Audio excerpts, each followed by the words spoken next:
مساوم على الحق أو الثوابت.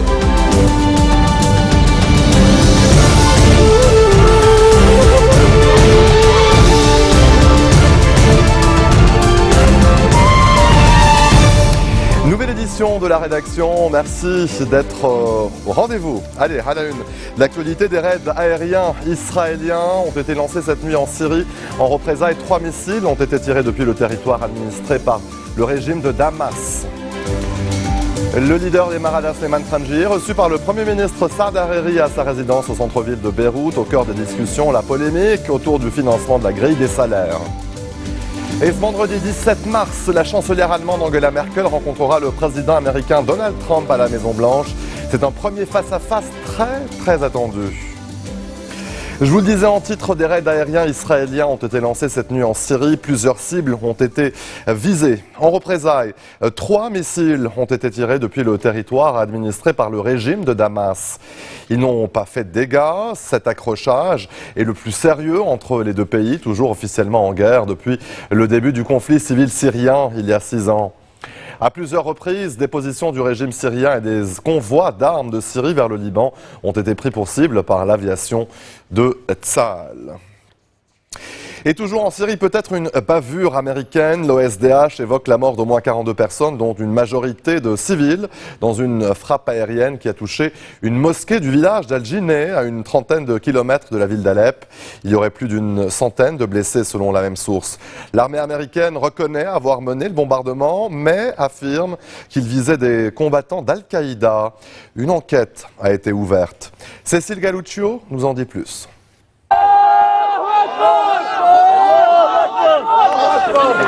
Il remercie Dieu, car l'homme qu'ils viennent d'extraire des décombres est vivant.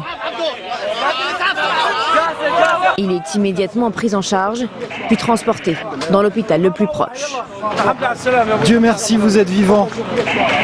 À l'aide de torches, les casques blancs, les secouristes des zones rebelles en Syrie retournent chaque morceau de gravat. Il ne reste plus rien de la mosquée. C'est dans le village d'Al-Jineh, entre Alep et Idlib, un peu après la prière du soir, que des raids aériens se sont abattus sur le bâtiment. Des frappes, pour l'instant non identifiées. Car dans le ciel syrien, il y a les avions de Damas, ceux de Moscou, ceux d'Ankara et enfin ceux de la coalition internationale menée par les États-Unis. Et justement, Washington reconnaît avoir mené une frappe dans la zone, mais nie avoir visé la mosquée. L'armée américaine affirme qu'elle va mener une enquête.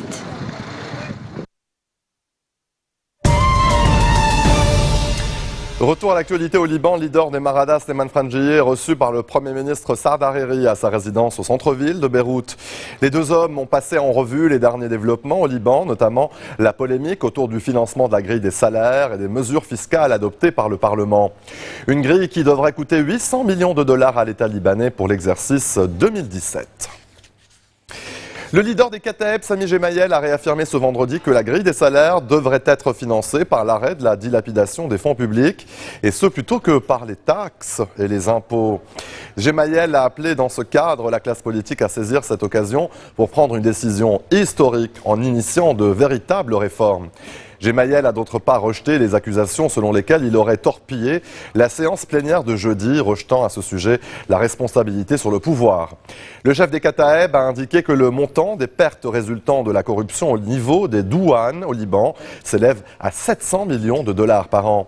Par ailleurs, les étudiants des Kataeb et du Parti national libéral ont appelé à une manifestation à 17h, place Riyad el-Solh, pour demander l'approbation de la grille des salaires et son financement sans imposition de taxes supplémentaires sur les citoyens. Le Liban sera dans une meilleure condition qu'il ne l'est maintenant. Ce sont les mots de Michel Aoun devant la diaspora libanaise à Rome. Le président de la République a estimé que la principale difficulté était de maintenir un Liban stable et sûr, alors que le pays est encerclé par les conflits. Aoun a par ailleurs rappelé que le Liban portait un fardeau très lourd, celui des réfugiés syriens. Le chef de l'État est attendu aujourd'hui à Beyrouth après sa visite à Rome et au Vatican où il s'est entretenu notamment avec le pape François. Je vous le disais en titre, ce vendredi 17 mars, la chancelière allemande Angela Merkel rencontrera le président américain Donald Trump à la Maison-Blanche. C'est un premier face-à-face très attendu, car presque tout oppose le bouillonnant milliardaire américain, novice en politique, et la dirigeante allemande prudente et chevronnée. Le style, mais aussi les choix politiques. Comme la plupart des gouvernements européens, la chancelière ne s'attendait pas à la victoire de Donald Trump, mais depuis, elle s'est faite une raison. Les explications de Laure Wagner. Deux personnalités, deux styles très différents. La première est une fine politicienne, prudente et expérimentée. Le second est adepte des déclarations tonitruantes, parfois contradictoires. Des différences de fond aussi. La chancelière allemande incarne le leadership européen et défend le libre-échange, quand le nouveau président américain prône l'Amérique d'abord et entend mener une politique protectionniste. Alors entre deux, les sujets qui fâchent sont nombreux. L'Europe d'abord est au cœur des critiques du milliardaire américain qui a loué le merveilleux Brexit et souhaitait qu'il fasse des émules. Autre sujet de tension, la crise migratoire. Donald Trump a fustigé à maintes reprises la politique de la main tendue aux réfugiés menée par Angela Merkel. Le climat et l'OTAN divisent aussi les deux chefs d'État, mais c'est autour du commerce que la rencontre devrait se focaliser. Les Américains dénoncent un excédent commercial allemand désavantageux et Donald Trump menace d'imposer une taxe aux constructeurs automobiles allemands. Or, les États-Unis sont un partenaire commercial crucial pour l'Allemagne. Alors Angela Merkel tente de faire un pas vers Washington. Les États-Unis d'Amérique sont un partenaire commercial capital pour l'Allemagne et pour l'ensemble de l'Union européenne.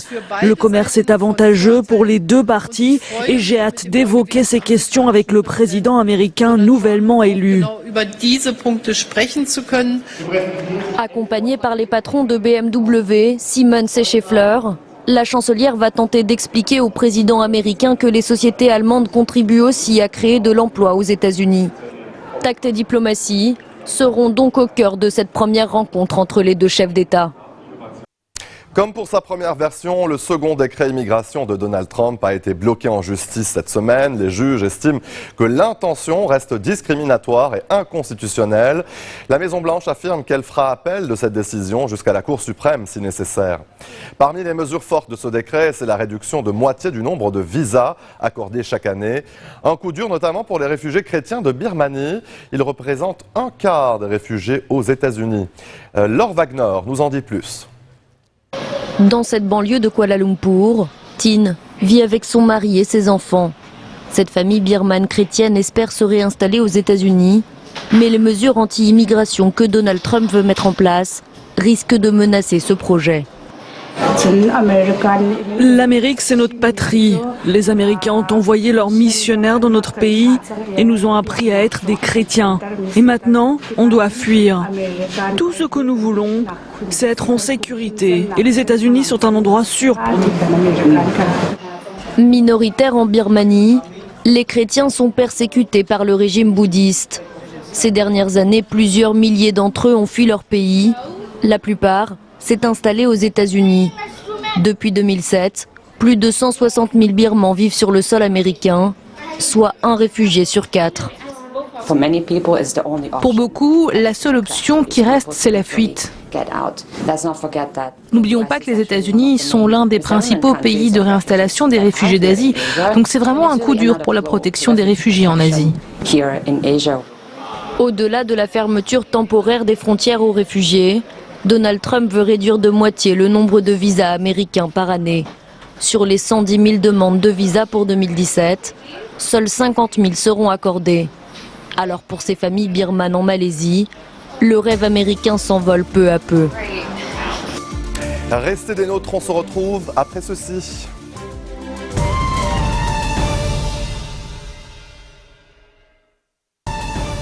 Retour sur le plateau de l'info, le numéro 1 de la diplomatie américaine, Rex Tillerson, effectue une tournée au Japon, Corée du Sud et en Chine, sur fond de tensions croissantes, notamment en raison du développement rapide du programme nucléaire de Pyongyang.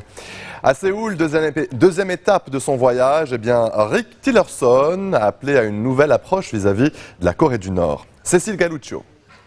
C'est sur la base aérienne d'Osan en Corée du Sud que l'avion américain atterrit. À son bord, le secrétaire d'État, Rex Tillerson. À peine un pied posé, il faut repartir, cette fois à bord d'un hélicoptère Black Hawk. Direction la zone démilitarisée qui sépare les deux Corées. Une bande de terre de 248 km de long sur 4 de large, l'un des secteurs les plus fortifiés au monde. Et justement, ce trait jaune devant lequel pose Rex Tillerson est la ligne de démarcation. Pour le secrétaire d'État, les provocations nord-coréennes ont assez duré. La politique de patience stratégique est terminée. Nous explorons une nouvelle gamme de mesures diplomatiques, sécuritaires et économiques. Toutes les options sont sur la table. La Corée du Nord doit comprendre que le seul chemin vers un avenir économiquement prospère et sûr, c'est d'abandonner son développement de l'armement nucléaire, des missiles balistiques et des armes de destruction massive. Depuis plusieurs années, Pyongyang ne cache pas ses ambitions militaires. Premier essai nucléaire en 2006, il y en aura 4 autres. Et enfin, le 6 mars dernier, plusieurs missiles ont fini leur course en mer, au large du Japon. Des tirs que la Corée du Nord justifie par le déploiement en Corée du Sud d'un système antimissile américain. Une initiative qui a aussi provoqué la colère de Pékin, allié de Pyongyang. Rex Tillerson est justement attendu samedi en Chine avec un objectif, mettre davantage la pression sur la Corée du Nord. Simple formalité, aux courses d'obstacles, la chasse au parrainage pour l'élection présidentielle française s'achève ce vendredi. 8 candidats ayant déjà franchi le seuil des 500 signatures requises avant la publication demain samedi de la liste des prétendants à l'Élysée. Vanessa Abba. Philippe Poutou ne lâche rien. Le candidat d'extrême gauche veut y croire. Il pense bien obtenir ses derniers parrainages dans les heures qui viennent. Pourtant, mardi, il n'était qu'à 357 signatures, très loin des 500 nécessaires. Et c'est vrai que c'est une véritable bataille pour arriver à se présenter à cette élection-là. Il y a un gros filtre, Isabelle en a un peu parlé, mais c'est intéressant de voir qu'on a un filtre qui laisse passer des candidats qui se sont mis en examen, alors que nous, on est obligés de passer un examen pour avoir le droit d'aller à cette élection-là. Comme lui, d'autres petits candidats se battent pour obtenir le précieux sésame et sont tout près du but. Jacques Cheminade est déjà à 469 signatures, Jean Lassalle lui en détient 453. Chaque équipe de campagne tente d'obtenir les derniers soutiens. Porte à porte, appel téléphonique, chacun sa technique. Monsieur le maire, bon, alors tu en es où? Au-delà de tous les partis, même si mon cœur est à gauche, je te donnerai mon parrainage. Voilà. Yes. Environ 47 000 élus peuvent accorder leur parrainage. Des maires, mais aussi des élus départementaux et régionaux, des députés et sénateurs également. Pour l'instant, ils sont seulement 11 812 à s'être prononcés. Pour la première fois, les parrainages sont rendus publics, les règles ont changé. Désormais, sur le site du Conseil constitutionnel, chacun peut connaître le candidat soutenu par son élu. Un exercice de transparence qui rend certains élus frileux. 8 candidats ont déjà obtenu ces 500 signatures. Nathalie Arthaud, François Asselineau, Nicolas Dupont-Aignan, François Fillon, Benoît Hamon, Marine Le Pen, Emmanuel Macron et Jean-Luc Mélenchon. Tous les derniers parrainages devront arriver au plus tard ce vendredi à 18h. La liste officielle des candidats en lice pour la présidentielle sera annoncée samedi par le Conseil constitutionnel. Un adolescent qui ouvre le feu sur ses camarades dans son lycée. L'image rappelle de nombreux faits divers aux États-Unis ou ailleurs. Mais ce n'est jamais arrivé en France. Hier, un garçon de 16 ans, armé d'un fusil de chasse et de 2 armes de poing, a semé la panique dans le lycée Alexis de Tocqueville, de Grasse, près de Nice, dans le sud de la France. 14 personnes ont été blessées. Le tireur est en garde à vue. 24 heures après la fusillade dans le lycée Tocqueville à Grasse, on commence à en savoir plus. Ce matin, le frère du meilleur ami du tireur a été placé en garde à vue. Les policiers se demandent si Kylian, le jeune de 16 ans et demi qui a tiré, a bénéficié ou non de complicité. Hier, plusieurs lycéens faisaient état de la présence de 2 personnes suspectes. Ils en ont maîtrisé un et pendant un moment ils ont cherché le deuxième, il était embusqué sur le toit et il voulait pas se rendre. Quoi. On a vu un garçon sur le toit, mais sur le toit du gymnase et après c'est tout. Selon d'autres sources, les policiers se demandent si le deuxième homme n'aurait pas aidé à faire passer les armes par-dessus la grille. L'enquête avance également sur le parcours du tireur. Selon plusieurs de ses camarades, il était présent en classe le matin même. Il était venu les 2 premières heures de cours. Il était comment ce jour-là? Normal, il participait en cours. Et après on a eu 2 heures de trou. Et après on est allé en cours et c'est là qu'on a entendu les coups de feu. Après une dispute dans sa classe la semaine dernière, le tireur avait publié sur la messagerie de l'école des photos étranges. Un tireur qui pointe son arme sur l'objectif et une photo de corps au sol ensanglanté. Enfin, dernier élément ce matin, on a appris que le tireur s'était procuré ses armes chez ses parents et son grand-père. À l'heure actuelle, son interrogatoire se poursuit. Dans le reste de l'actualité, c'est au Pérou, des pluies torrentielles ravagent le pays depuis le début de l'année, provoquant des inondations mortelles. Elles ont fait 62 victimes et détruit près de 12 000 habitations. Des troupes ont été déployées dans les zones les plus touchées et des hélicoptères portent secours aux personnes piégées par les eaux. Les explications de David Gilbert. Il y a une personne, il y a quelqu'un là-bas. Au milieu d'un tourbillon de boue et de débris, une forme humaine émerge difficilement. Cette femme revient miraculeusement à la surface alors qu'elle a été engloutie quelques instants plus tôt avec sa ferme et ses animaux à quelques dizaines de kilomètres de la capitale Lima. Beaucoup n'ont pas eu la même chance. Les glissements de terrain provoqués par les pluies torrentielles qui s'abattent sur le Pérou depuis le début de la semaine auraient déjà fait plusieurs dizaines de morts. 12 000 maisons seraient détruites, laissant des familles entières dans une détresse totale. Nous avons besoin de l'aide de l'État, au moins pour nous envoyer du matériel pour évacuer l'eau.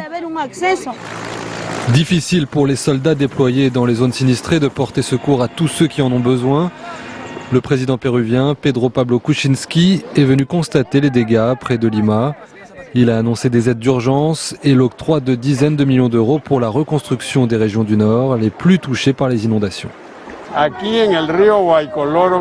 Ici, le ravin a reçu beaucoup plus d'eau que ce qui était prévu au regard des années précédentes. De fortes précipitations devraient à nouveau toucher le Pérou durant les 2 prochaines semaines. Et avant de se quitter, des archéologues égyptiens et allemands ont découvert une statue haute de 8 mètres submergée dans les eaux souterraines d'un quartier pauvre du Caire, près des ruines d'un temple dans l'ancienne cité d'Héliopolis. Après avoir analysé les restes, les archéologues ont déterminé qu'il ne s'agissait pas de Ramsès II, mais du pharaon Psamétique Ier qui a régné entre 664 et 610 avant Jésus-Christ. Cette découverte a été saluée par les autorités comme l'une des plus importantes à ce jour. Et c'est ainsi que se referme ce journal. Tout de suite, le rappel des titres. Des raids aériens israéliens ont été lancés cette nuit en Syrie. En représailles, 3 missiles ont été tirés depuis le territoire administré par le régime de Damas. Le leader des Maradas, Sleiman Frangi, est reçu par le Premier ministre Saad Hariri à sa résidence au centre-ville de Beyrouth. Au cœur des discussions, la polémique autour du financement de la grille des salaires.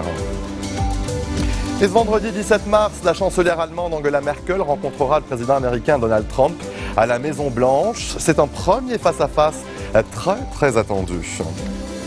Merci de votre attention, merci à ma réalisatrice Sabine Chara. Très bonne soirée à toutes et à tous et bon week-end.